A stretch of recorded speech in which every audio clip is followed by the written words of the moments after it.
வணக்கம் சகோ, இது உங்கள் டிஎஃப் தமிழ் மூவி டைம். இன்னைக்கு பேக்மேன் அப்படிங்கிற ஒரு ஹாரர் ஹாலிவுட் மூவியை பற்றி தான் பார்க்க போகிறோம். ஃபர்ஸ்ட் இந்த படத்துடைய கதை என்னன்னு பார்த்துடலாம். நம்ம பாட்டி, தாத்தா, அம்மா இவங்களாம் நம்ம சின்ன வயசுல இருக்கிறப்போ ஒரு கதையை சொல்லுவாங்க. நீ ஒழுங்காக நடந்துக்கல, சாப்பாடு சரியாக சாப்பிடல அப்படின்னா பூச்சாண்டி கிட்ட பிடிச்சி கொடுத்துருவோம் அப்படின்னு ஒரு கதையை சொல்லுவாங்க. பூச்சாண்டி வருவான், சாக்கு பையில குழந்தைங்களை போட்டு எடுத்துகிட்டு போயிடுவான் அப்படின்னு கதையை சொல்லுவாங்க. அதே மாதிரி தான் இங்கேயும்.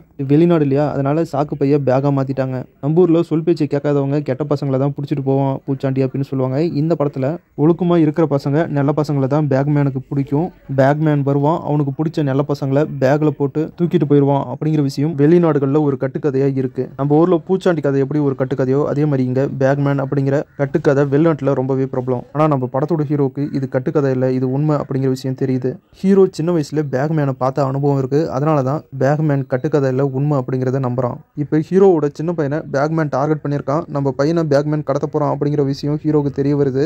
பேக்மேன் அப்படிங்கிற பூச்சாட்டி கிட்ட இருந்து தன்னோட பையனை காப்பாற்ற ஹீரோ என்னெல்லாம் பண்ணாரு, கட்டுக்கதைன்னு சொல்லப்பட்ட பேக்மேன் கதை உண்மையாச்சா, ஹீரோ தன்னோட பையனை பேக்மேன் கிட்ட இருந்து உயிரோட காப்பாத்தினாரா இல்லையா அப்படிங்கிறதா இந்த படத்துடைய கதை. படம் ஸ்டார்டிங்ல இருந்து எண்ட் வரைக்கும் ஒரு த்ரில்லர் பேஸ்லயே கூட்டிட்டு போயிருக்காங்க. பேக்மேன் வரக்கூடிய அந்த ஹாரர் எலமெண்ட்லாம் சூப்பராகவே ஒர்க் அவுட் இருக்கு. கடைசியா கிளைமேக்ஸ்ல வர ட்விஸ்ட் ஒரு மரணமான ட்விஸ்ட்னே சொல்லலாம். அந்த அளவுக்கு யாருமே எதிர்பார்க்காத ஒரு சூப்பரான கிளைமேக்ஸ் ட்விஸ்டா வச்சிருக்காங்க. இந்த படத்துல பேக்மேன் நிறைய பசங்களை கடத்துறான் அப்படிங்கிறத ஒரு கதையாவே சொல்லிட்டு போயிட்டாங்க.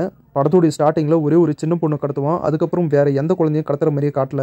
இந்த படம் ஃபுல்லாவே பேக்மேன் அப்படிங்கிற அந்த கேரக்டர் ஹீரோவோட ஃபேமிலியை மட்டும் டார்கெட் பண்ற மாதிரியே காட்டியிருக்காங்க. பரவாயில்ல, படம் ஒரு தடவை பார்க்குற மாதிரியான ஒரு டீசென்டான ஹாரர் த்ரில்லர் மூவியை எடுத்திருக்காங்க. இன்னும் கொஞ்சம் எஃபெக்ட் போட்டிருந்தா படம் இன்னமும் ஒரு சூப்பரான ஹாரர் த்ரில்லர் மூவியாக வந்திருக்கும். இந்த படம் இப்போ தமிழில் ரிலீஸ் பண்ணியிருக்காங்க. இந்த படத்துடைய கிளைமேக்ஸ் ட்விஸ்ட்டுக்காகவே இந்த படத்தை கண்டிப்பாக ஒரு தடவை ட்ரை பண்ணி பாருங்க.